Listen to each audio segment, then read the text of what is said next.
Agora a revisão da segunda unidade. Eu vou comecei agora a gravar, certo? Você queria falar alguma coisa em relação às crianças? O negócio tá envenenado, mas vamos lá. A gente vai começar com um checklist dos conceitos, certo?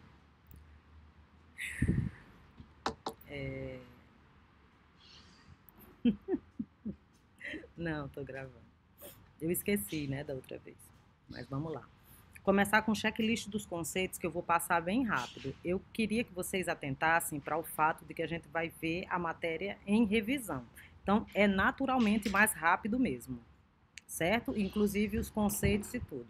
Mas nós faremos essa revisão agora e eu vou fazer a revisão novamente à noite.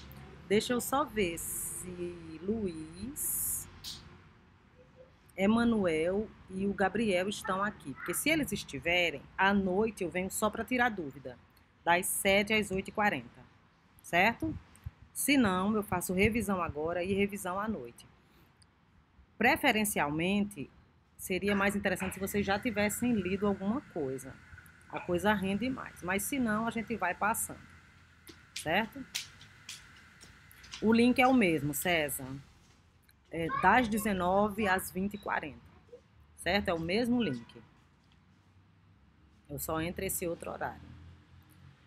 Vamos lá. Fiz 3 checklists. Pelo que eu tô vendo, não tá na ordem. Eu organizo antes de mandar para vocês. Um em relação à matéria de teoria da firma, outra de teoria do consumidor. Nesses dois assuntos, a gente tem conceitos, gráficos e na parte de teoria da firma, em teoria do consumidor tem uma equaçãozinha, certo? Mas vamos tentar entender dessa maneira. A parte conceitual, né? A parte intuitiva. O que é a parte intuitiva? É esse conceito na prática. E as demonstrações gráficas. Deixa eu desligar aqui. Pronto. O que é teoria do consumidor? Para início de conversa. Teoria do consumidor é a parte da microeconomia que estuda as escolhas do consumidor. Como o consumidor realiza a sua escolha, certo? O que é a percepção comportamental do consumidor? Coloquei aqui logo abaixo para a gente fazer um contraponto. Essa teoria do consumidor, ela tem uma série de restrições e de conceitos. Bom dia, Gustavo. Entre elas, que o consumidor é estritamente racional. O que é um consumidor estritamente racional? É um consumidor que sempre vai preferir mais a menos de uma coisa boa. É um consumidor que vai fazer as escolhas mais acertadas entre todas as escolhas possíveis, certo? É um consumidor que não tem medo, é um consumidor que não compra algo porque está constrangido, é um consumidor que não se endivida, certo? Esse é o consumidor da teoria do consumidor, aquela primeira que nós vimos, né? Que é restrição orçamentária, preferências e escolha. O que é a percepção comportamental do consumo? A percepção comportamental do consumo, ela quebra basicamente com esse pressuposto da racionalidade, considerando que o consumidor, ele pode guiar o seu consumo por outras questões, que não suas preferências e sua restrição, certo? A gente pode comprar alguma coisa porque a gente não soube dizer não para o vendedor, certo? Isso é claramente uma questão comportamental, certo? Se você é uma pessoa que tem dificuldade de dizer não, você compra um monte de coisa mesmo, ok? Conectado à teoria do consumidor mesmo, nós temos a restrição orçamentária. O que é a restrição orçamentária? É um gráfico que mostra todas as combinações possíveis de composição de gasto do consumidor, levando em consideração duas variáveis: a renda do consumidor e os preços que o consumidor paga, certo? Por que a minha restrição não é só minha renda? Por que que a minha restrição não é só o meu salário? Porque se as coisas estão mais caras ou mais baratas, eu tenho, na prática, mais ou menos renda, certo? Nessa percepção aqui, a gente trabalha com uma coisa que chama renda real. O que é renda real? É R sobre P. R sobre P é nossa renda real, ok? Preferências. Preferências diz respeito ao que o consumidor quer. Restrição diz respeito ao que o consumidor pode do ponto de vista financeiro. Preferências diz respeito ao que o consumidor quer, aos desejos desse consumidor, que não necessariamente... Bom dia, moço. Não necessariamente tem a ver com renda. Eu posso querer uma coisa que não tem nada a ver com a minha renda, mas eu quero, certo? É o que eu quero. Se eu posso ou não bancar, isso é outra questão. Escolha. O que é escolha? É a junção das duas coisas que eu falei anteriormente. O que eu quero, o que eu posso, eu verifico aqui e eu escolho, certo? Por que eu não posso escolher só com as preferências? Porque eu posso querer coisa que eu não posso pagar. Por que eu não posso escolher só com a restrição? Porque não adianta ter o recurso financeiro lá, saber os preços se eu não fui lá escolher nada, certo? Se eu não prefiro nada, na verdade. O que é taxa marginal de substituição? Deixa eu falar primeiro o que é que são curvas de indiferença. Curvas de indiferença também são gráficos, certo? Só que enquanto a restrição orçamentária fala do que eu posso comprar, poder no sentido de poder aquisitivo, as curvas de indiferença é uma demonstração gráfica que diz respeito ao que eu quero. Só que quando eu quero alguma coisa, tem três maneiras da gente colocar o nosso querer. Um é em relação a... Ai, Beatriz, como você é quinta série, quinta D, que fique registrado aqui em gravação que a Beatriz é a quinta D. Que trombadinha, criatura. Aqui, quando eu percebi, viu, Beatriz? Que você é a quinta D, viu? Incorpora que você nem é a quinta A, não. Você é a quinta D, que senta atrás. Quando a gente está falando de preferências, uma coisa que é importante é que você tenha condição de comparar, certo? Quando a gente tem condição de comparar, a gente tem três possibilidades: preferir, preterir ou ser indiferente, certo? Então, eu vou almoçar. Tem pernil de porco e picanha. Eu sou indiferente entre pernil de porco e picanha. Sou indiferente mesmo, certo? Não é qualquer corte, não. É o pernil. Entre picanha e acém. Bom, o acém eu vou preterir. Certo? Deixa eu ver uma coisa aqui. Entre picanha e... não sei. Mas vamos supor que tem alguma coisa aqui que eu prefiro no lugar da picanha. Eu ia dizer um doce, mas isso ia ficar bastante esquisito. Mas, enfim. Filé mignon. Olha, Beatriz, a quinta série ressurgindo das cinzas. Os humilhados sendo exaltados. Filé mignon, certo? Então, ó, eu tô aqui. Foi pra ser. Foi pra ser. Daqui para meio-dia você vai ser quinta A, viu? Podendo passar pra sexta. Ó, entre pernil e picanha, indiferente. Entre acém e picanha, vou acabar preterindo o acém. Entre picanha e filé mignon, eu prefiro o filé mignon. Então, quando a gente está falando de preferência, uma coisa importante é que você tenha condições de discernir. Então, uma outra coisa que a teoria do consumidor coloca é que você é uma pessoa capaz de fazer comparações, certo? Você não é aquele indivíduo tanto faz. Porque tanto faz não é ser indiferente, não. Tanto faz é não ter opinião, certo? Mas vamos lá.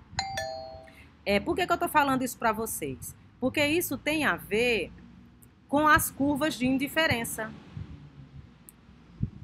Curva de indiferença são todas as combinações dos dois bens que deixam o consumidor na mesma satisfação. Cada curva de indiferença tem uma informação cravada, definida, que é a satisfação. Então, aqui nessa curvinha rosa choque que eu fiz, eu tenho cravado um nível de satisfação. Nessa curva em azul, que eu vou fazer agora, eu tenho mais satisfação do que na curva rosa.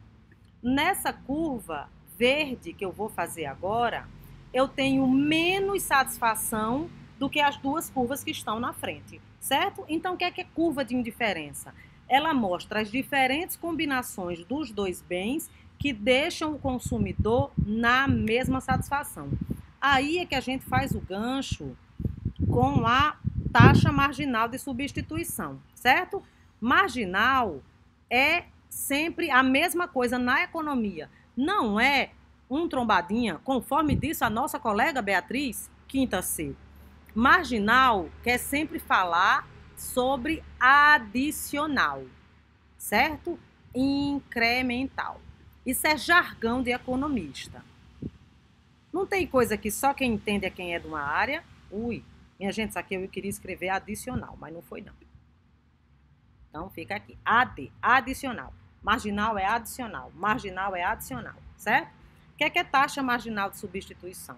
É a taxa que mostra quanto o consumidor está disposto a abrir mão de um bem para ganhar mais um de outro. Então, tá aqui, ó. Eu e vocês. Eu e um de vocês, né? Eu e a Cecília, por exemplo. Aí, a Cecília faz assim. Tu troca 1 quilo de pernil por 1 quilo de picanha? Eu não sei os preços, certo? Eu sei que um é caro pra cacete e o outro também. Aí eu digo troco, certo? Aí eu troco 1 quilo de picanha por 1 de pernil com a Cecília. Mas suponha que eu tenho muita picanha em casa. Mas se eu tiver só 1 quilo de picanha, eu vou trocar com a Cecília? Provavelmente não, certo? Então, o que é a taxa marginal de substituição? É quanto você está disposto a trocar um bem por outro para ficar na mesma satisfação, certo? Na mesma satisfação. Obviamente, essa taxa muda dependendo de quanto eu tenho do bem e quanto a outra pessoa tem do bem. Quando eu tenho muito de um bem, eu, em geral, estou disposta a abrir mão com mais facilidade desse bem. Agora, quando eu tenho pouquinho, aí eu já não tenho tanta facilidade assim, certo? Eu posso até trocar, mas estou disposta a abrir mão de quantidades menores. Então, curva de indiferença são os diferentes pontos dos dois bens que deixam o consumidor na mesma satisfação. Mas a taxa marginal de substituição é fixa ao longo da curva? Não. Por quê? Porque quando eu tenho menos de um bem, eu estou disposta a trocar pouquinho dele para ganhar do outro. Mas se está sobrando muito, aí eu estou disposta a abrir mão um pouco mais. Ok? Vamos lá. O que são preços relativos? Preço relativo é o preço de um bem em relação ao preço do outro bem. Então, eu vou considerar dois bens, certo? P1 e P2. Vamos supor que P1 é o preço do arroz. P2 é o preço do feijão. O arroz custa R$5, o feijão custa 8. O que é P1 sobre P2? Quantos quilos de arroz eu posso trocar para levar 1 quilo de feijão? Então, na hora que a gente vai fazer uma escolha, ao invés de só saber o preço do bem, eu tenho que saber o preço do bem em relação ao preço de outro bem. Porque eu posso acabar fazendo a troca. Então, preço relativo... Minha gente, minhas coisas estão voando. Peraí.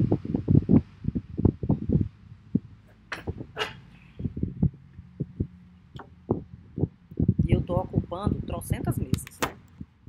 Vamos lá. E as crianças foram embora. Ótimo. O que é preço relativo? É P1 sobre P2.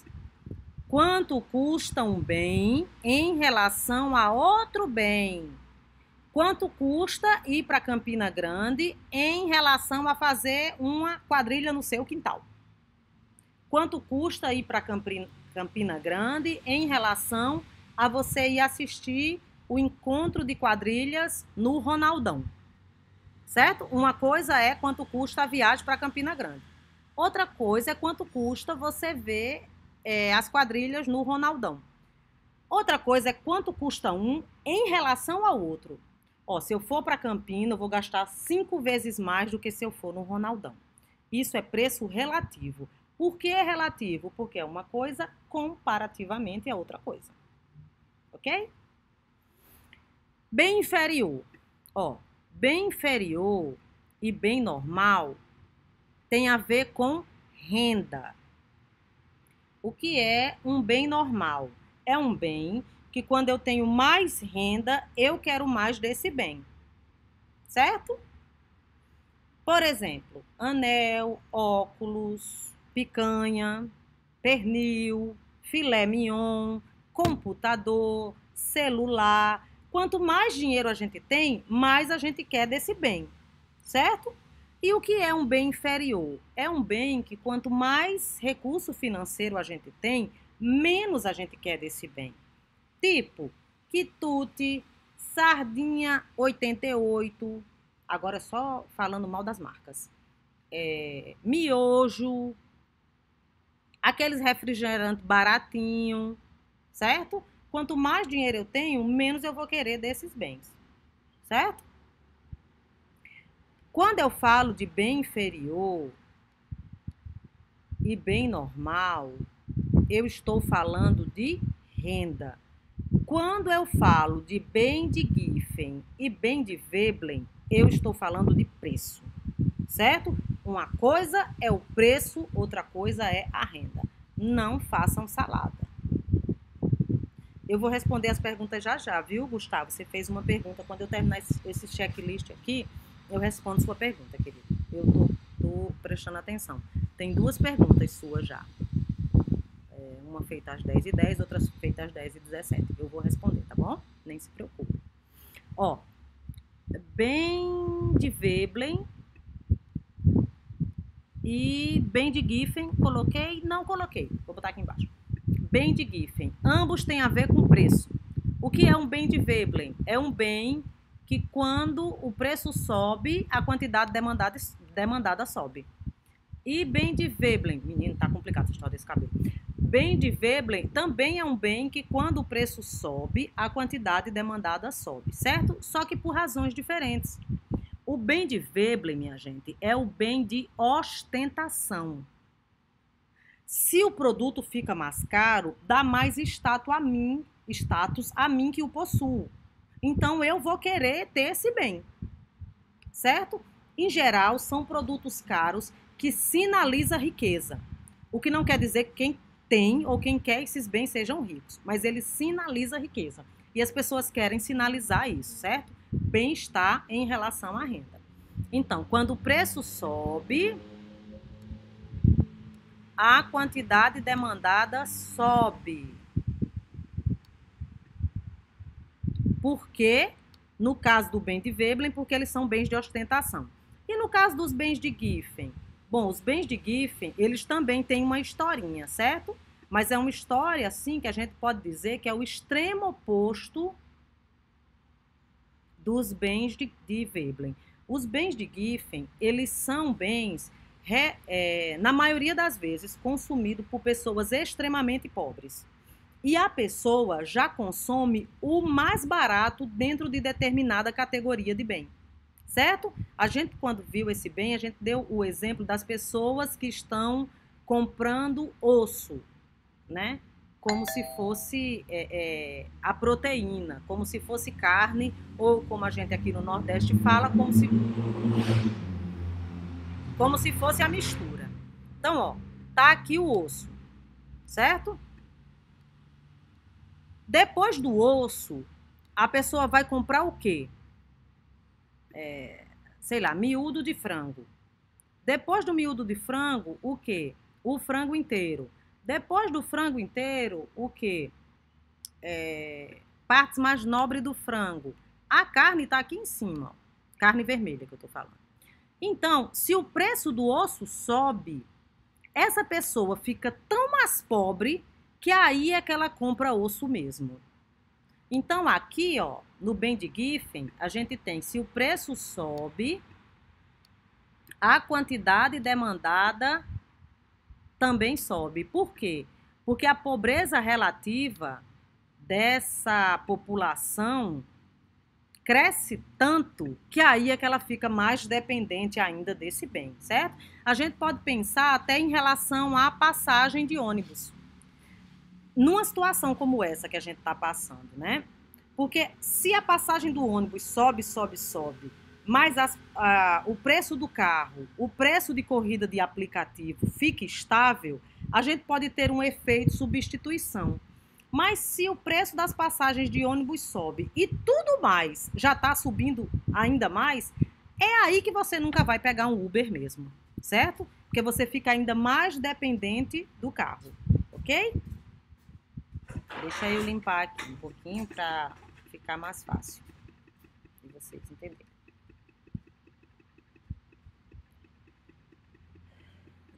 Vamos lá.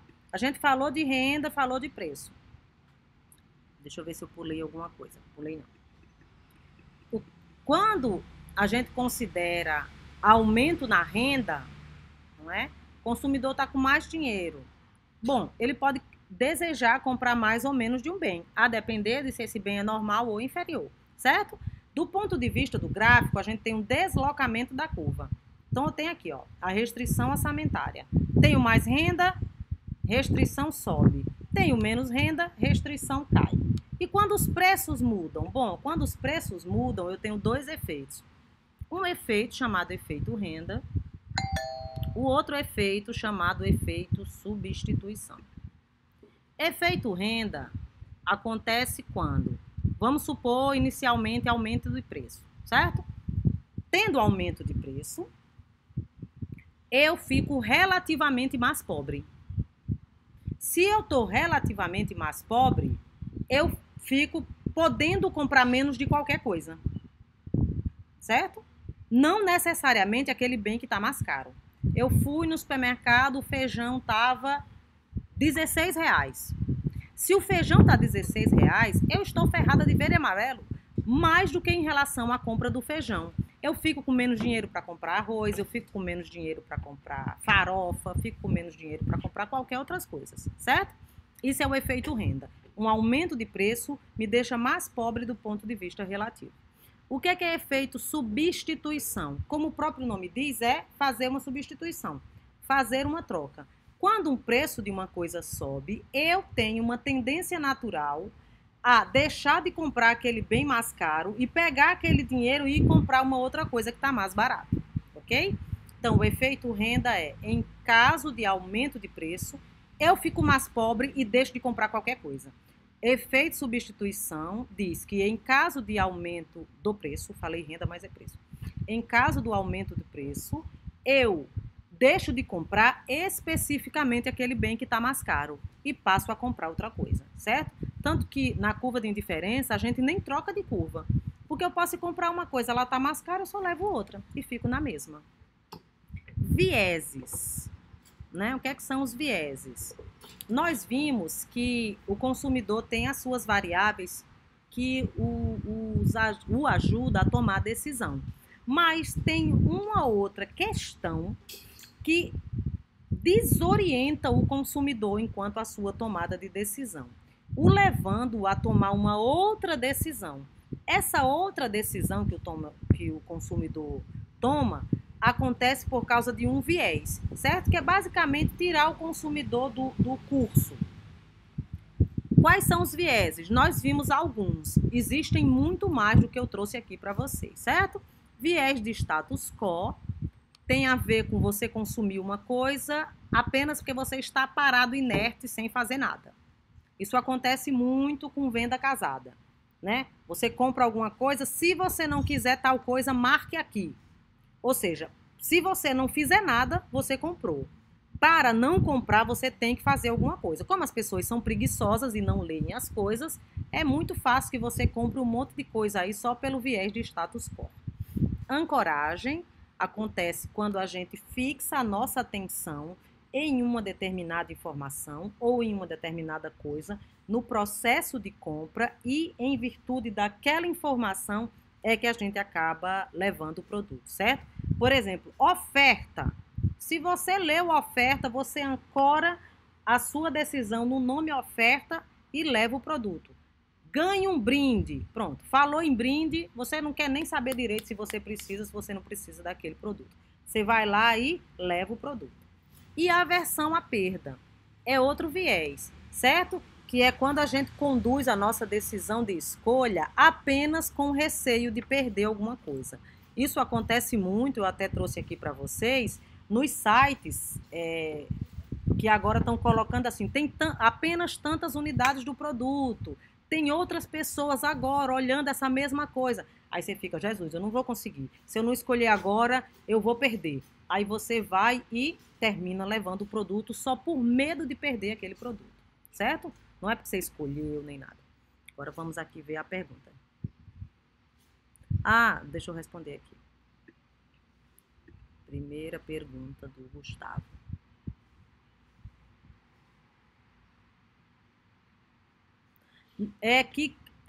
A curva de indiferença, sua primeira pergunta, feita às 10h10. A escolha ótima é feita no ponto em que a curva de indiferença tangencia a restrição orçamentária, certo? Não fala em eixo, não, porque eixo é outra coisa, certo? Tire só essa questão do eixo, aí a sua pergunta vira uma afirmação correta. A escolha acontece quando a restrição orçamentária mais alta tangencia a curva de indiferença, ok?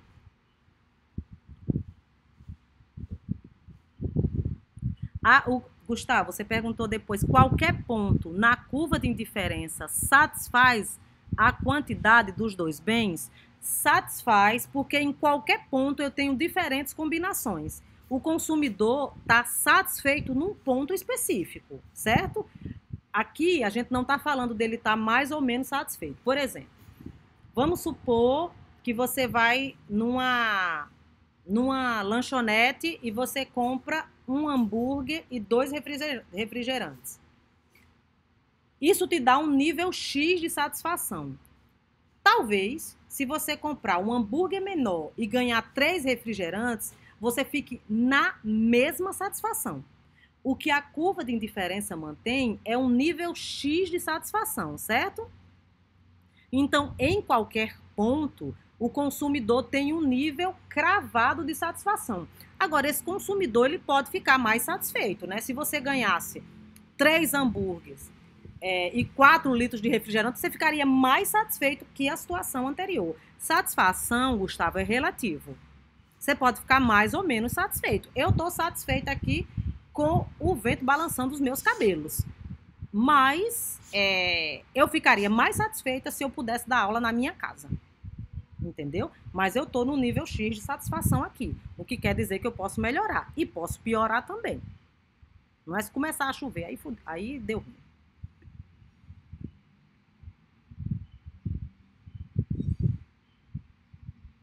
Em relação, Gustavo, à combinação dos dois bens. A satisfação não é com a posse. A satisfação é com a combinação. E nesse caso é a combinação dos dois bens, certo? O que não quer dizer que é de 1 para 1, ok? Eu posso ficar satisfeita com 2 refrigerantes e um hambúrguer. Não quer dizer que tem que ser 1 e 1. Porque esse um bem poderia ser quilos de farinha de trigo com espetinho. Imagine, para cada espetinho, 1 quilo de farinha. 2 espetinhos, 2 quilos de farinha. Aí era B.O. gigante, né?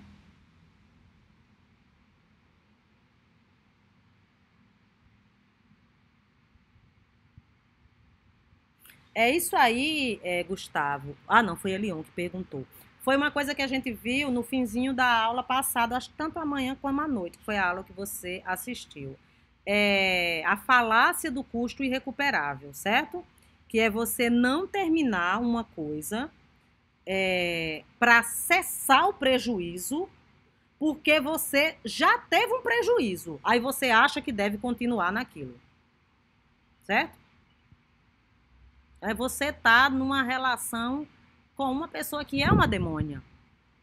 ou com uma pessoa que é um demônio, mas você já está há 10 anos com essa pessoa, aí você já está aguentando essa peste. Menino, o homem está ali prestando atenção na coisa. Mas se conecta, Elion, com essa parte comportamental, certo? Porque se você investiu em... Pronto, até o exemplo que eu dei, né? Você resolveu agora que você vai vender álcool 70. Aí você comprou um montão de álcool 70. O governo não. O álcool 70 agora novamente vai ser proibido para uso doméstico. Vai ser proibido para uso de pessoa física. Só vai ser vendido para a indústria. Aí você, não, eu vou divulgar ainda mais a empresa, mas não tem o que fazer, você não tem mais consumidor. Ok? Isso tem a ver com vários outros recursos, inclusive com tempo. Isso acontece, minha gente. Você começa a maratonar uma série. A série é uma droga. A série tem 35 temporadas. Você assiste todas. Porque você já assistiu 3. Assiste com ódio, mas assiste.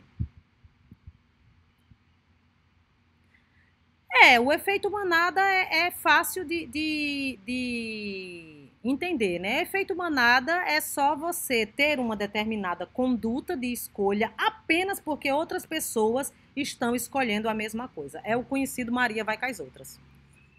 Cadê o outro que você falou? Viés de confirmação tem a ver com você demandar uma coisa ou se posicionar apenas porque você consome coisas que já confirmam os teus achismos. Entendeu?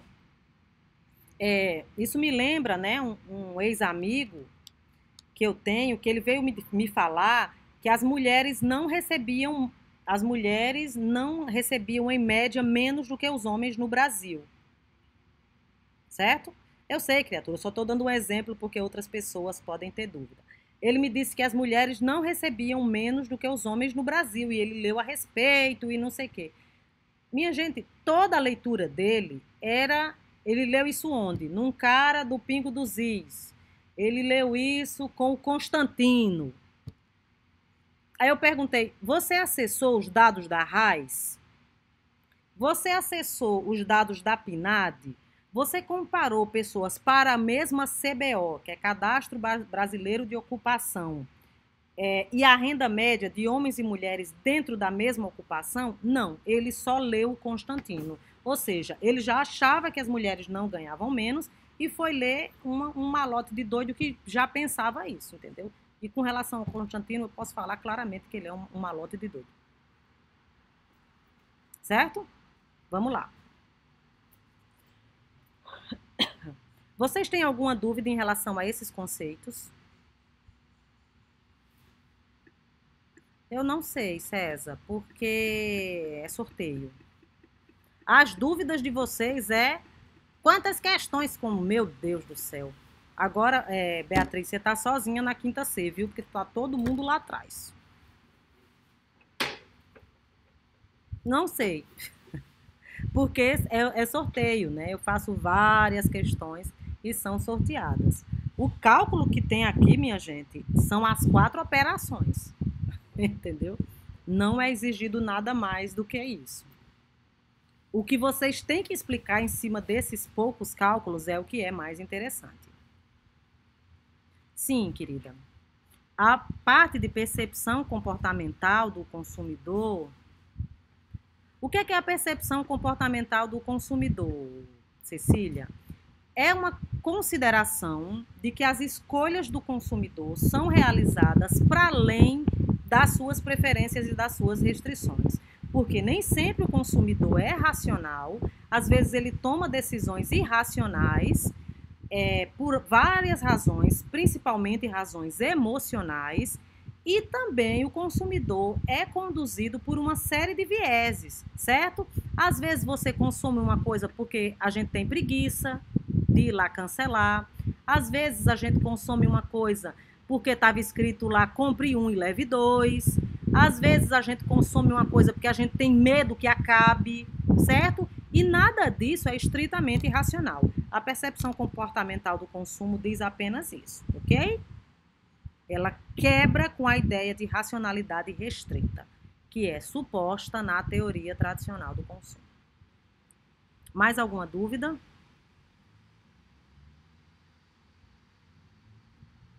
Eu vou pegar minha água enquanto vocês escrevem.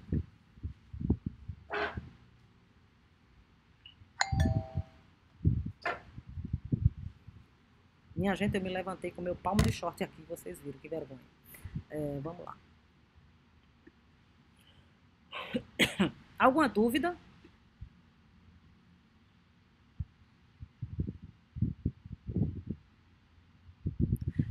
O parcelado, Gustavo, acrescenta uma outra coisa que a gente ainda não falou, certo? Agora, respondendo a sua pergunta, não necessariamente o consumidor está comprando algo que ele não pode pagar.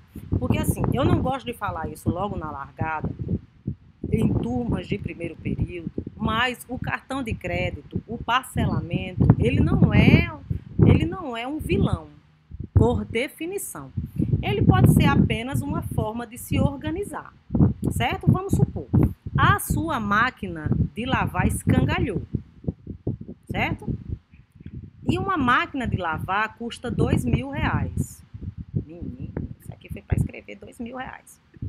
R$2.000, certo?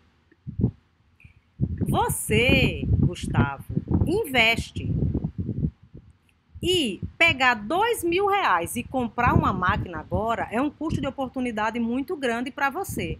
Sem falar que você vai se descapitalizar. Então, pode não ser interessante para você comprar à vista. Porque vamos supor, se você comprar à vista, ela sai por 1.800. 1.800. Mas você tem uma carteira que te dá 25% ao mês, por exemplo. Então, não faz sentido você pegar o dinheiro, comprar, mesmo que tenha um desconto aqui. Então, às vezes, o parcelamento é a escolha mais acertada para a sua situação em particular. Isso é a primeira coisa. Não necessariamente comprar parcelado é ruim. Mesmo que você não tenha uma opção de investimento em uma carteira tão rentável, você pode ser, sei lá, a principal renda da família. E para você não vai ser interessante pegar 2.000 e dar num eletrodoméstico de uma vez. Isso é uma coisa. Em relação aos modelos teóricos que nós estamos trabalhando, a gente não falou especificamente de parcelamento, a gente falou intuitivamente, isso foi até exercício na primeira lista de vocês. Porque quando você parcela, você está considerando o futuro. Isso tem a ver com incerteza, certo, Gustavo? Se eu parcelo em 12 vezes, eu estou contando com renda para um ano para frente. Se a renda é mensal, 11 períodos para frente. Entendeu? Então, quer dizer que você não pode pagar? Não, depende da situação, ok?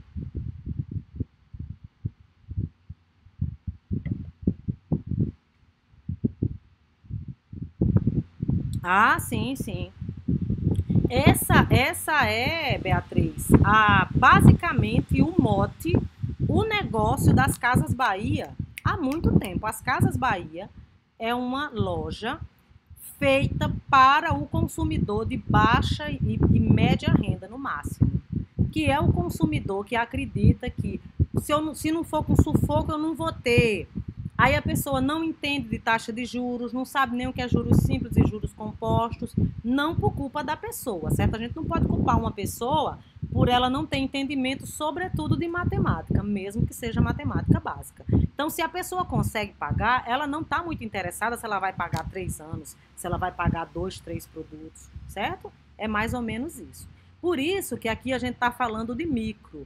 Pessoas diferentes podem tomar a mesma ação e para uma ser interessante, para outra não. Isso tem a ver com preferência, Beatriz. Mas o ideal é que você não fique com esse horror a parcelamento, porque a depender da sua renda e da sua situação, pode ser interessante. Pode não ser interessante para você agora, Mas quando você começar a investir tudo, você pode ver que pode ser interessante para você pagar em parcelas, porque o seu dinheiro rende de outra maneira, ok? Vamos lá.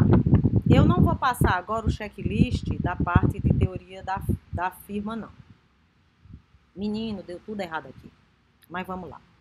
Professora, com licença. Oi, querido. Pode falar. Uma explicação de novo a parte de status quo. Esqueci de perguntar. Passou aí. Certo. No primeiro slide. O viés de status quo basicamente fala do consumo pela inércia.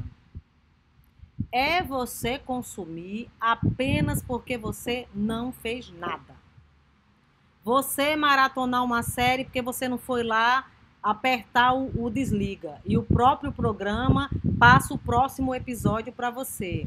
É você comprar um chip que vem com um pacote de internet que para dizer que não quer, você tem que mandar uma mensagem dizendo não. E a gente tem preguiça só de colocar não, isso depois eu faço e fica todo mês pagando, certo? Viés de status quo é consumir pelo não fazer nada. Que existem mercados para isso, seguro, tem uma série de coisas que as componentes de oferta, né? Vendedor e produtor, já sabendo que as pessoas são inertes, aí elas vendem um monte de coisa e a gente compra um monte de coisa por essa razão. Deu para entender, Luiz? Ô, professora. Deu sim, obrigado. Nada, querido. Professora, eu tenho uma dúvida também aqui. O que seria o efeito assim, manada na questão de consumir alguma coisa? O efeito manada, ele acontece muito com a compra de ativos. Hoje existe um público consumidor de ações, de títulos, de cotas de fundo, apenas porque tem um monte de gente comprando. Tem um monte de gente comprando ações, é porque a Taesa é bom, né? É difícil falar. Um monte de gente está comprando ações da Taesa. Aí você vai lá e compra a Taesa. César vai lá e compra a Taesa. Beatriz vai lá e compra a Taesa. Não porque eles conhecem os fundamentos da empresa. Não porque o mercado está favorável àquele setor. Mas porque está todo mundo fazendo, aí você vai também, certo? O efeito manada consiste em você tomar uma decisão, não porque ela foi efetivamente tomada por você, mas porque como está todo mundo fazendo, você prefere errar com todo mundo do que acertar sozinho. Deu para entender, Cláudio? Deu. Eu achava que Maria vai com o status quo também seria meio que isso aí também, eu achava, mas... Não, o status quo tem a ver com a inércia, certo? Agora, a inércia acaba acontecendo com muitas pessoas por uma característica natural do ser humano de ser mais preguiçoso mesmo, certo? Tanto que esse viés de status quo já está sendo usado para o bem. Tem alguns países que já colocam assim: se você não escreveu em lugar nenhum que você não quer doar órgãos, isso significa que você quer doar. Então, se eu não faço nada, automaticamente eu já sou doadora de órgãos, certo? Então, isso faz com que a oferta de órgãos aumente. Para você, só vai ter que se levantar e fazer alguma coisa quem não quer. Porque tem um monte de gente que até quer doar, mas aí amanhã eu vou, depois eu vou e não vai nunca. Então, exatamente, Cláudio, é genial. Esses vieses, todos eles, na maioria das vezes, são usados por vendedores e produtores para fazer com que a gente compre mais do que a gente deseja. Mas algumas pessoas já estão se aproveitando dessa característica das pessoas para coisas interessantes, para coisas legais, certo? Ah, mas um monte de gente que talvez, se tivesse pensado, nem ia doar órgão, vai acabar doando. Não interessa. O que interessa é que quem precisa do órgão vai ter. Se a pessoa não queria e também não foi lá, é um problema dela. Certo? Então, o status quo é o consumo pela inércia. O consumo porque eu estou sentada aqui sem fazer nada. Aí isso quer dizer sim para um monte de coisa. E a aversão à perda foi que você estava achando que era... A aversão à perda é o consumo... Qual era o que você estava confundindo? Não, era isso mesmo. Eu já entendi. Ah, o efeito manada, sim, você já entendeu a diferença, né? Então, vamos lá. Vamos pensar aqui, construir aqui, certo? O César perguntou em relação a questões de cálculo, né? Essas questões que envolvem alguma coisa matemática são bem poucas, certo? E como eu falei, é conta que é matemática básica. O mais difícil é só vocês entenderem. E particularmente não é difícil, certo? Ó, eu tenho aqui a renda. E eu gasto a minha renda com duas coisas. O bem 1 e o bem 2. O bem 1 eu vou chamar de X1. O bem 2 eu vou chamar de X2. Pronto, eu gasto com as duas coisas. Como é que isso vira uma equação? A gente não chega lá, pega as coisas, bota debaixo do braço e corre, né? A gente paga. Que preço? Bom, em relação ao bem 1, eu pago B1. Em relação ao bem 2, eu pago B2.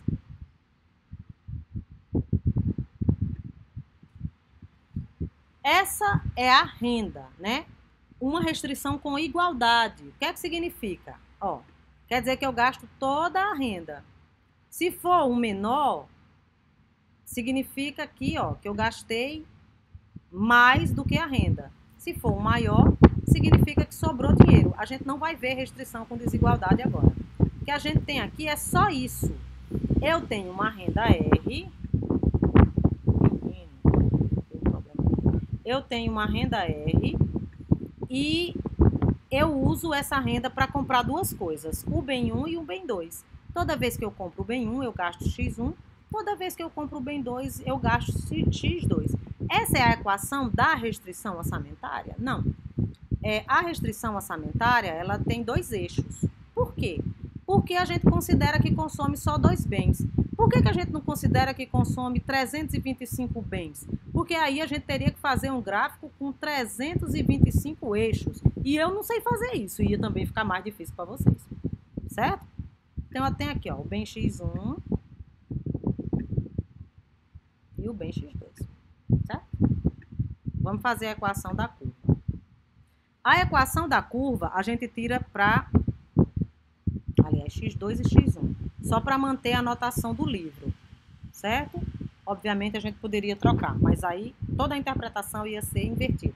Vou manter a do livro. O que é que eu vou fazer? A única coisa que eu vou fazer aqui, minha gente, é tirar esta equação para X2. O que é que você faz? Tudo que tem X2 fica de um lado. O que não tem a ver com X2 vai para o outro lado. O que está multiplicando vem dividindo. Só isso. Quando eu fizer isso, eu tenho essa equação aqui, ó. X2. Caiu, minha gente.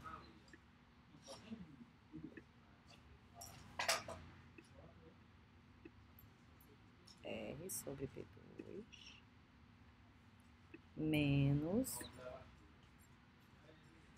P1 sobre P2 X1. Somente. Pronto. Essa é a equação da restrição orçamentária. Beleza.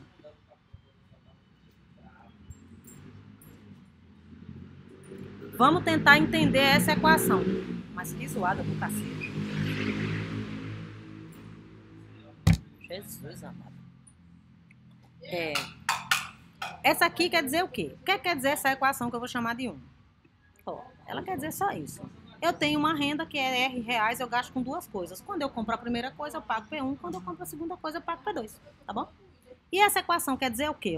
Quer dizer que eu tenho uma relação entre X1 e X2. Como é essa relação entre X1 e X2? Vocês prestem atenção na minha fala, certo? Essa relação entre X1 e X2 é negativa. Então, a gente já sabe que a restrição orçamentária é negativamente inclinada.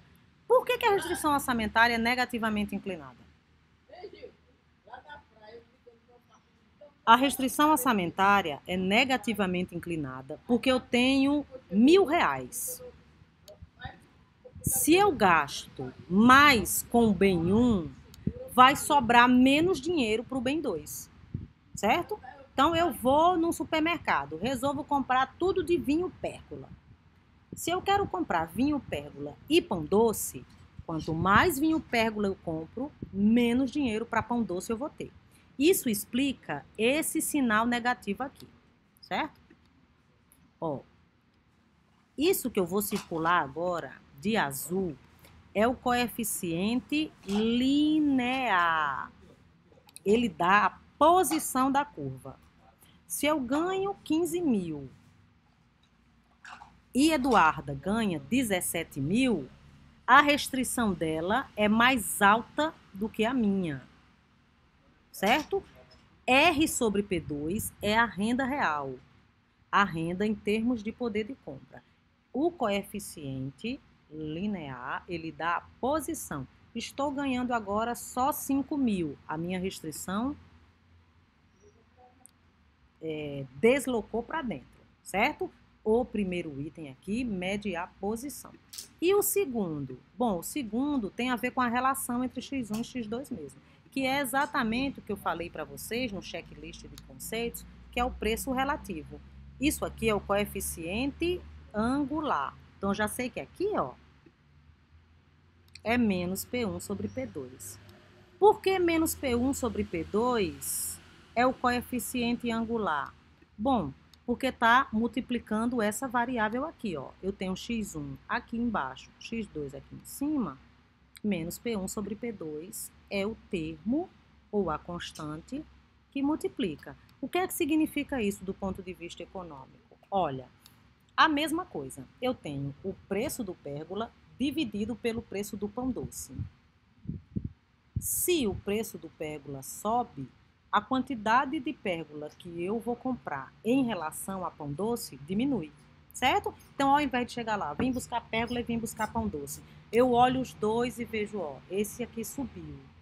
Agora, esse está muito mais caro em relação ao pão doce. Antes eu ia comprar 2 garrafas de pérgola e 15 pão doce. Agora, para comprar 2 garrafas de pérgola, eu só consigo levar 10 pão doce. O preço relativo mostra a relação entre os bens na hora que eu vou escolher, certo? Essa segunda equação, que eu vou fazer uma setinha agora, é a equação da reta. Isso é, basicamente, quase tudo que a gente vai ver em relação à matemática. Vocês entenderam? Hein, povo? Deixa eu olhar agora. A gente ainda tem mão.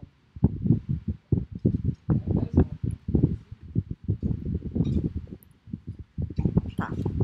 Essa curva aqui de baixo ó, é a restrição orçamentária. O que é a restrição orçamentária? Isso, eixo das abscissas, x1. É porque eu tinha feito trocado, mas eu ia ter que explicar trocado. Aí eu quis manter o do livro, ok? Aí esse P2 está aqui embaixo porque ele estava multiplicando, certo? É uma equaçãozinha, minha gente, do primeiro grau. É tranquila. É mais importante que vocês saibam o que ela significa do ponto de vista econômico, certo? Mas não é difícil, não. Não é porque eu ensino isso para vocês que eu digo que não é difícil. Eu tenho condições de discernir o que é difícil e o que é fácil. Isso aqui não é difícil, tá bom? Preferências. Preferências é o que o consumidor deseja.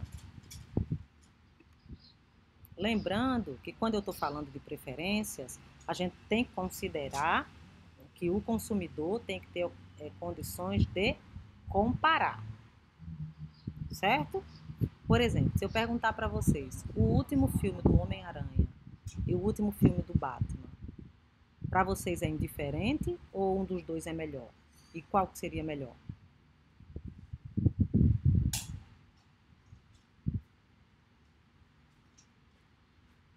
O do Batman é aquele do Crepúsculo, o menino do Crepúsculo. Mas eles são, é claro que eles são diferentes, menino. Eu não disse que era o mesmo filme? Um é do menino do Crepúsculo, o outro é aquele menino outro. certo? Agora, você pode dizer, Igor, que você não tem condição de comparar. Mas enquanto entretenimento, eles são a mesma coisa, certo? É um filme que se destina a entretenimento. A gente tem que pegar uma variável que seja comum aos dois. Como opção de entretenimento, certo? Agora, você pode dizer que não acha, por exemplo, se eu perguntar, você prefere ir para Campina Grande ou mastigar chiclete? É assim, você pode até dizer que prefere ir para Campina Grande, mas não são exatamente coisas comparáveis, né? Ah, também acho, também acho. Eu assisti com a minha irmã, porque a bichinha tava doida para assistir. E ela gosta. Eu fiquei lá 3 horas com ela, em nome da amizade. Mas prefere mastigar chiclete.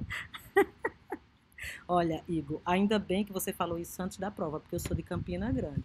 E eu vou tomar isso como uma afronta muito pesada à minha cidade. Né? Então já saiba que se matricule no próximo período. Você deixar de ser afrontoso e falar de Campina Grande. Viu? Deu ruim para você muitão. Certo? Ó, a questão das preferências tem a ver com você comparar, certo? Quando você compara, você pode achar que a outra coisa que te foi oferecida está melhor, a outra coisa que te foi oferecida está pior. As preferências que nós trabalhamos aqui, basicamente tem a ver com as taxas de troca que deixa o consumidor na mesma preferência. Cada curva de indiferença, ela fixa o nível de preferência X, certo? Aqui está fixa. Tem o outro aqui, outra fixa. O que é que está fixado? A satisfação. Como assim? Ó, aqui eu tenho um ponto de combinação dos dois bens. Aqui eu tenho outro ponto. Nesse primeiro ponto, eu tenho tanto de um bem e menos tanto do bem 2 e menos do bem 1. Aqui eu tenho mais do bem 1 e menos do bem 2. Como é que eu posso estar indiferente? Exatamente por isso. À medida que você vai perdendo de um bem, você vai sendo compensado com mais do outro. Por isso que você fica na mesma, certo? A gente não pode colocar que o consumidor está na mesma se ele perde dos dois. Aí ele está pior. Okay? E se ele ganha dos dois, ou seja, ganhou de um e não precisou abrir mão do outro, ele está melhor, que é essa direção aqui. Então, se você não tem condições de comparar e de discernir, não dá para entender isso aqui, ok? Então, para as preferências, a gente vai usar um artifício que chama curva de indiferença. O que é uma curva de indiferença? É uma curva que mostra pacotes de consumo que dão ao consumidor o mesmo nível de satisfação. Temos uma curva de indiferença chamada I1, outra curva chamada I2. Os pontos C, B e A estão ao longo da mesma curva, isso quer dizer que deixa o consumidor no mesmo nível de satisfação. Aqui na curva I2, ela está na frente, ela está mais alta.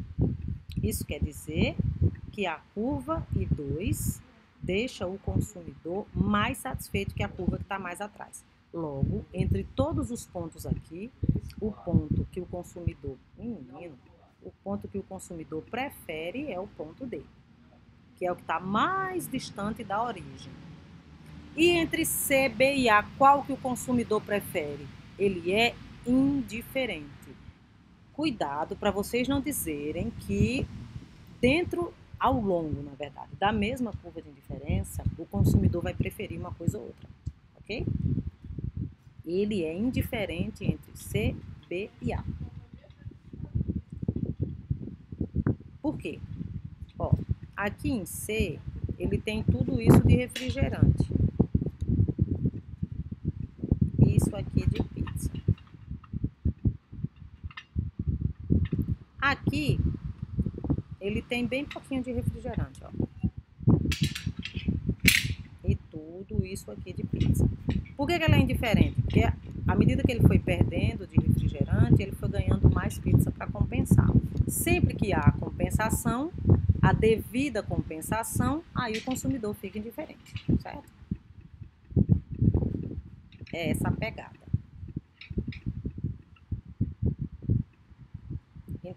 Falando dessa compensação, a gente tem a taxa marginal de substituição. Beatriz, eu te odeio muito, porque agora eu estou pensando na história do marginal também.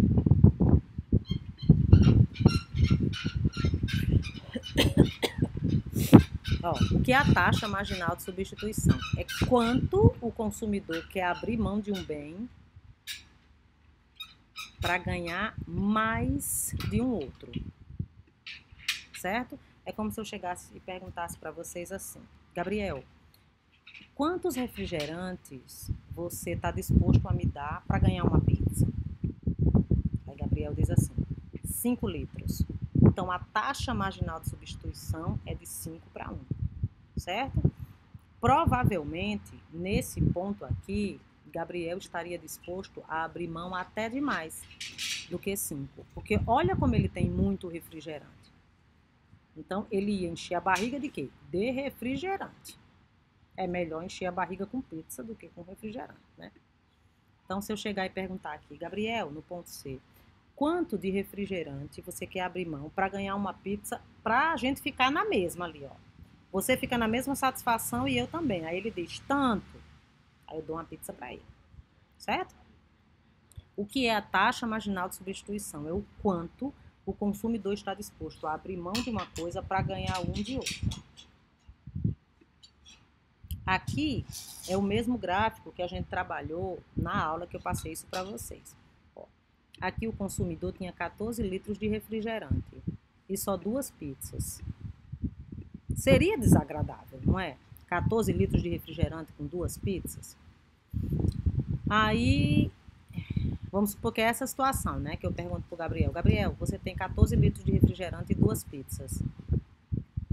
Quantos litros de refrigerante você está disposto a abrir mão para ficar com 3 pizzas?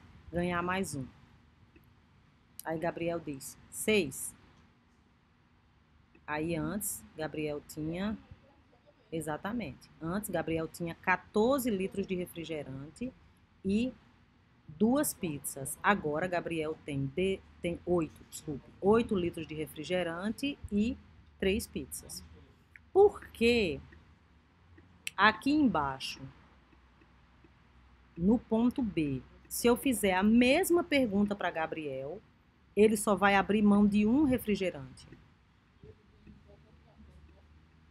Ó, se eu disser aqui, ó, ô Gabriel, aqui, quantos litros, aqui é a situação de Gabriel agora. Quantos litros de refrigerante você está disposto a me dar para ganhar uma pizza? Por que ele só respondeu 1 e antes ele tinha respondido 6?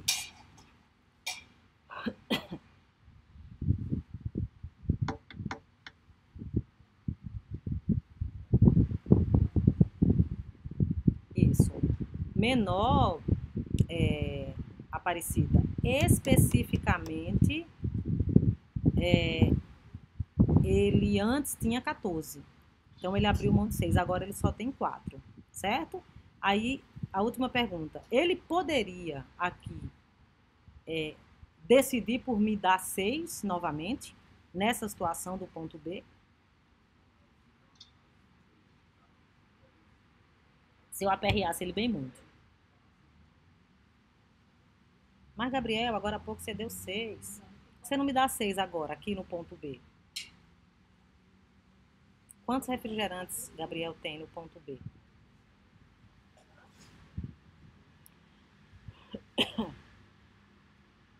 Minha gente, vocês estão demorando isso todinho para me responder um negócio desse.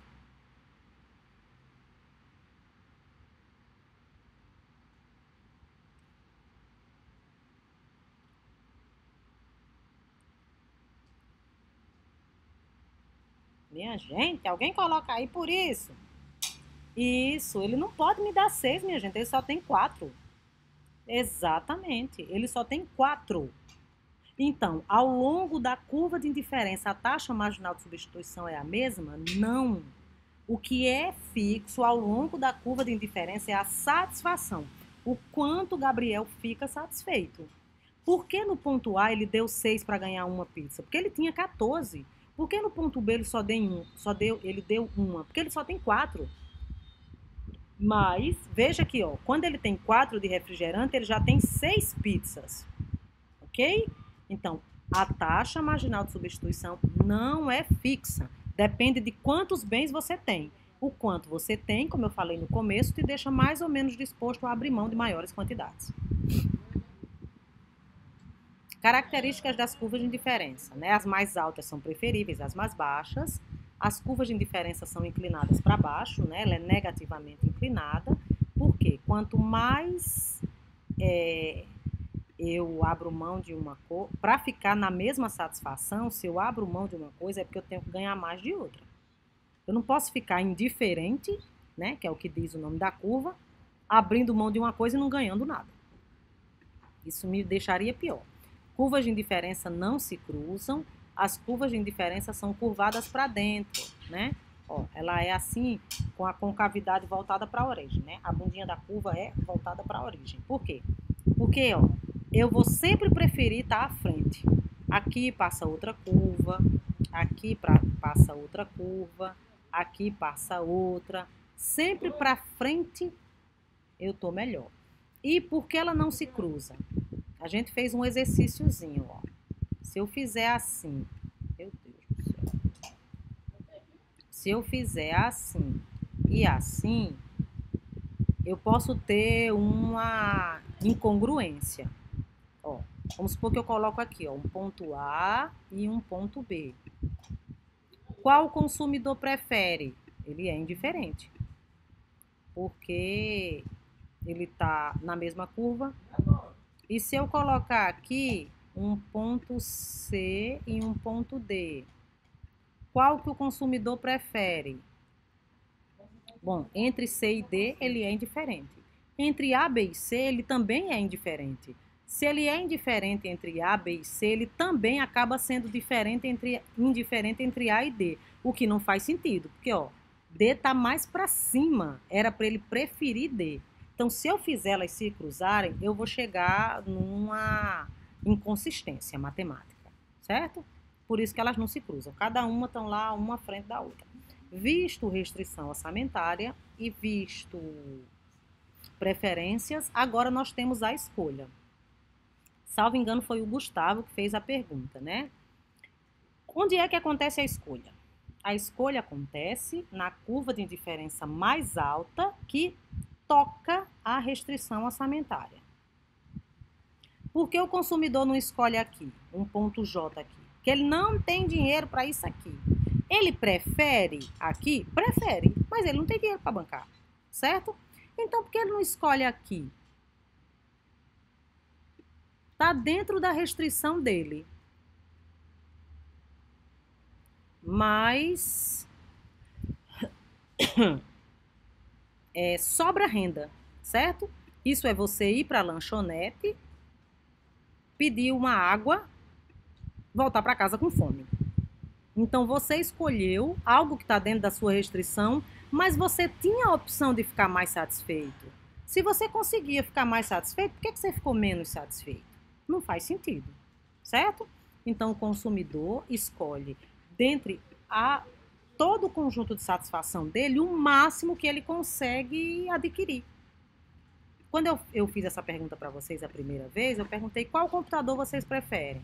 Aí vocês disseram um Mac, um Dell, um Acer, um não sei o que, não sei o que. Ah, o que eu mais preferi era o Mac. Depois do Mac, o quê? Um Dell. Dá para levar o Mac? Não, então eu levo o segundo que eu consigo, que é o Dell. Aqui, entendeu? Então, a escolha acontece quando a gente junta as duas coisas. Restrição orçamentária, né? Eu tenho aqui um bem, eu tenho aqui outro bem. Restrição orçamentária é essa curva negativamente inclinada. As curvas de indiferença são côncavas, né? Para a origem. Mas enquanto curva, elas são convexas. Elas mostram as diferentes combinações dos dois bens que deixam o consumidor no mesmo nível de satisfação. Por que o consumidor não escolhe aqui?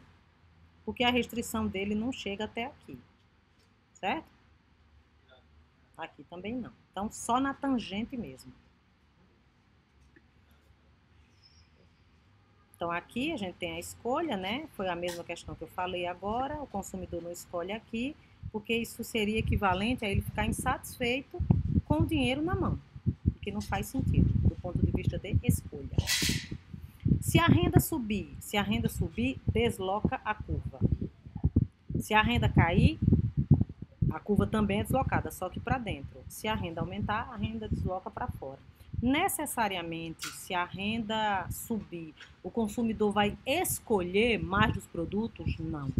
Ele escolhe de mais produtos se esse bem for normal. Se o bem for inferior, a escolha do consumidor vai acontecer demandando agora menos desse bem. Por quê? Porque agora ele tem mais dinheiro, ele não quer aquele bem que ele só escolhia porque ele estava sem grana, certo? Então, isso aqui eu estou falando de renda. Aumentou a renda, desloca a curva. O que vai acontecer com a escolha é outra questão. Tem a ver com se o bem é normal ou inferior. E se o preço mudar? Bom, se os preços mudarem, a curva vai rotacionar. Deixa eu voltar. Não dá para fazer aqui. Ó. Eu tenho aqui o bem X2. Eu tenho aqui o bem X1.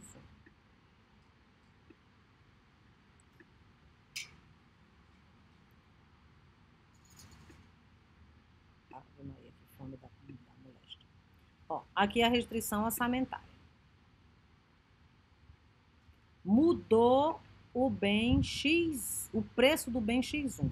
Ó, mudou, não dá suficiência para você fazer nada, certo? Você tem que saber se essa mudança foi para encarecimento do produto ou para queda do preço. Então, vamos lá. Mudou o preço do bem X1. Você sai daqui desse ponto para onde? Para canto nenhum. Aqui é o bem X2. Se o preço do X2 está o mesmo, você mantém o ponto, certo?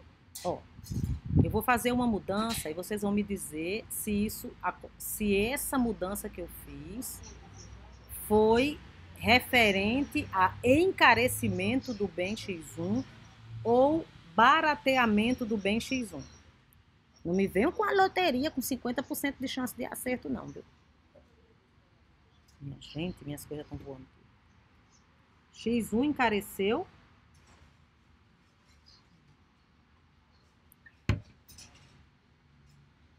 Menino, como é que encareceu? Quer dizer que falou... Ah, sim. Já estava preocupada, Gustavo. Já estava preocupada. Ó, alguém não conseguiu ver que X1 tá mais barato? Alguém olha para esse gráfico e... Não, querido, eu entendi que você se confundiu, mas você já consertou. Alguém não viu isso aí? Que X1 tá mais barato? Não entendeu? Só sabe porque Gustavo falou? Certo. Olha só, César, presta atenção. Essa linha é como se fosse um teto de gasto, certo? A linha rosa é o seu teto de gasto. Você entendeu porque no ponto X2 eu saio do mesmo ponto? Eu não preciso sair de outro ponto para X2? Porque o preço do X2 está o mesmo, certo? Ó, eu vou mostrar o espaço de renda que você tem. Na situação inicial, o seu espaço de renda é esse aqui.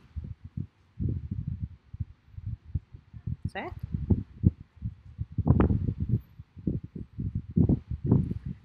Esse movimento daqui para cá é ganhando espaço de renda ou é perdendo espaço de renda? Eu rodei para fora.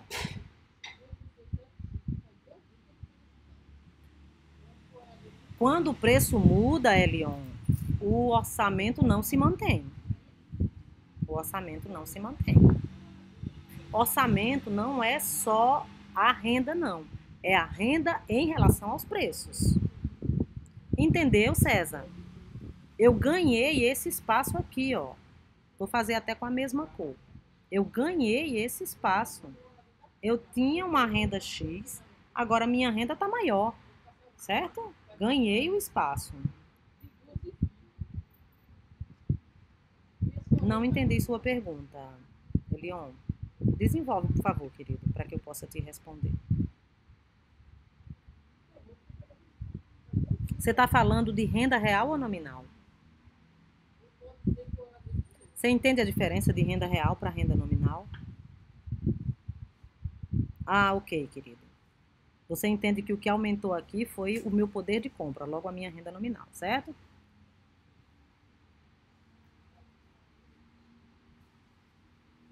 A curva não desloca, certo? Ela rotaciona. Deslocamento é isso aqui, ó. Certo? Quando eu tenho um novo ponto nos dois eixos, certo? Ela rotaciona para fora pela justificativa que você colocou. Porque ele agora consegue comprar mais. Exatamente, o produto está mais barato, certo? É isso mesmo. Ó, agora, isso aqui que eu acabei de fazer significa o quê? Essa curva de dentro é a nova. Deixa eu fazer com outra cor.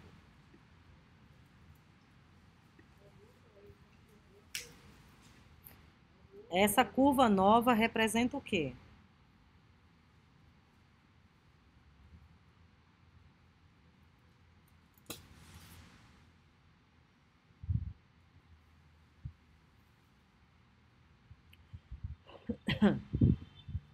X2 está mais caro. Que tudo encareceu, Elion, te mato. Te mato de montão. O bem X1 não encareceu não, querido. A gente saiu do mesmo canto. O mais caro, qual bem? Façam a frase completa. Se vocês colocam só ficar mais caro, como é que eu vou saber se vocês acham que é X1 ou X2 está mais caro? Façam uma frase informativa o suficiente, certo? Imagine se vocês são monitores, a pessoa diz, isso aí eu não entendi não. Tu me explica, você, tá mais caro. A pessoa, entendi, X1 ficou mais caro. Façam uma frase completa e informativa o suficiente. Se vocês falam só que ficou mais caro, não dá para entender não, certo? Não dá para entender completamente. X2 ficou mais caro, exatamente. Entendeu, Gustavo? Por que X2 ficou mais caro? Elion, você entende por que X1 não está mais caro? Não nesse desenho. X1 se manteve. Isso. O preço de X1 se manteve. Ok? Por que que nesse caso, né? Última pergunta. Por que que nesse caso a inclinação muda? Por que que aqui eu tinha uma inclinação, eu tenho uma inclinação, e na anterior eu tinha uma outra inclinação? Teoricamente, viu, minha gente? Eu quero saber do ponto de vista econômico. A inclinação mudou, né?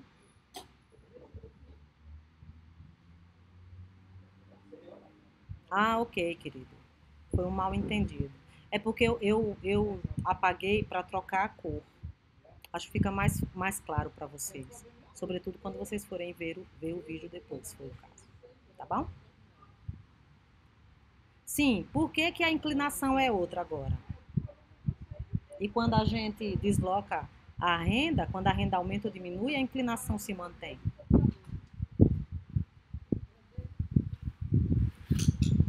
Cadê, meu povo?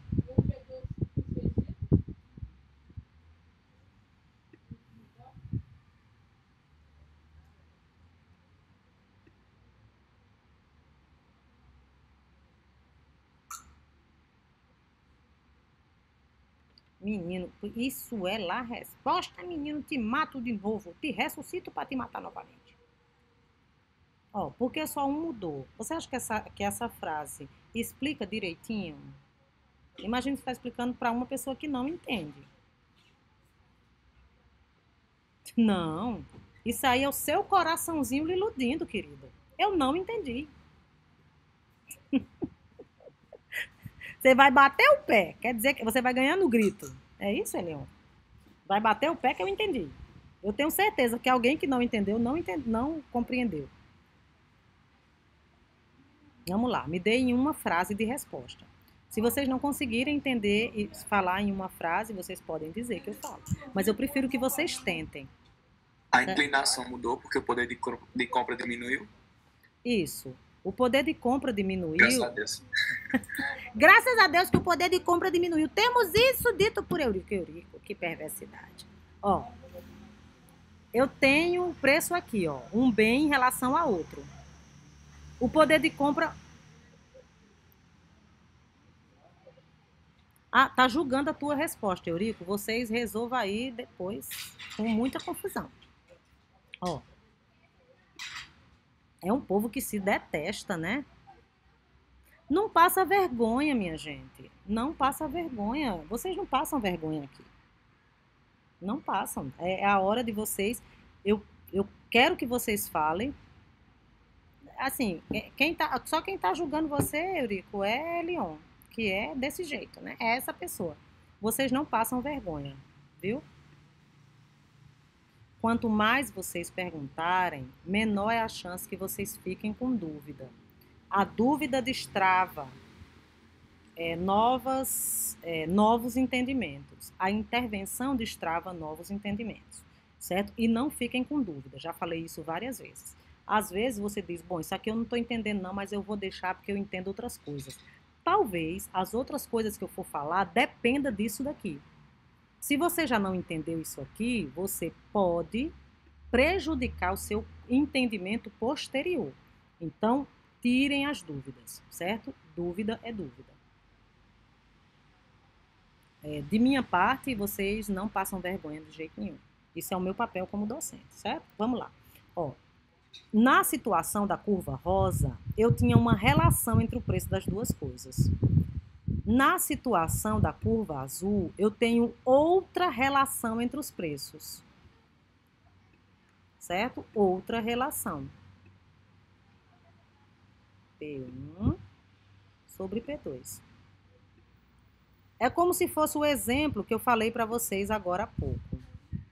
Ó, eu fui comprar, saí com dinheiro na mão, feito menino do buchão. Eu vou comprar 2 vinhos Pérgola, 2 garrafas. Vou comprar 2 garrafas e 15 pães doce. A relação aqui, vamos supor que metade do dinheiro dá para uma coisa, metade do dinheiro dá para outra. Para cada uma garrafa de Pérgola, eu compro 7 pães e meio. Essa é a relação. Para cada uma garrafa de Pérgola, eu compro 7 pães e meio. Certo? Agora, imagine que o preço do Pérgola subiu. E agora, para cada uma garrafa de Pérgola, eu vou fazer uma troca no sentido de que para cada uma garrafa eu só consigo comprar agora 5 pães. Certo? A inclinação mudou, certo? Porque o poder de compra reduziu, mas o poder de compra reduziu porque a relação entre os dois bens mudou. É como se vocês fossem fazer uma viagem. Vocês iam fazer uma viagem e iam ficar 5 dias num hotel.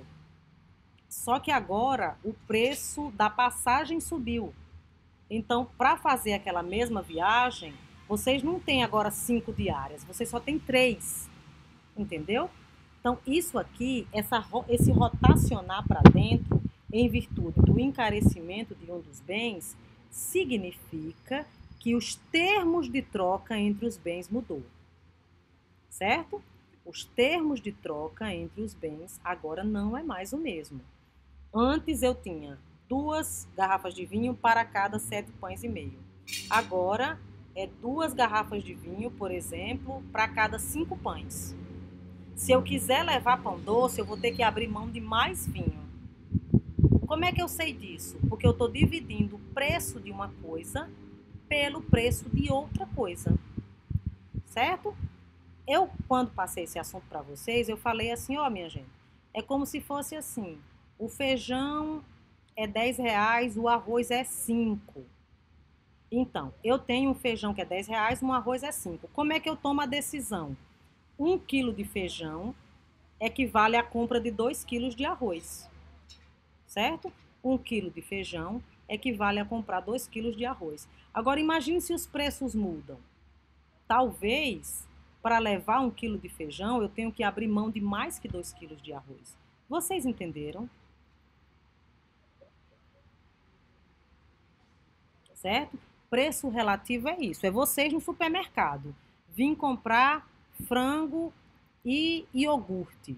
Mas o frango está mais caro. Olha, vai penalizar o iogurte. Ou eu vou levar o iogurte e não vou levar o frango. Certo? Se vocês verificarem aqui, ó, eu acho que eu não cheguei a apagar, não.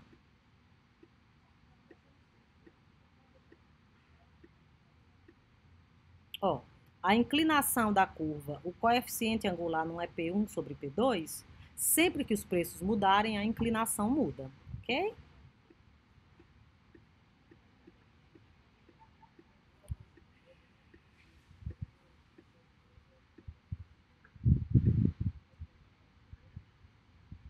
Vocês precisam de 5 minutos de intervalo. Estão começando a ficar bugadinhos? Bom, ou vocês estão tão bugados que não conseguem nem responder. Estão cansados, né? Bugadaço. É muita informação, não é? Deixa eu só ver onde foi que a gente parou aqui.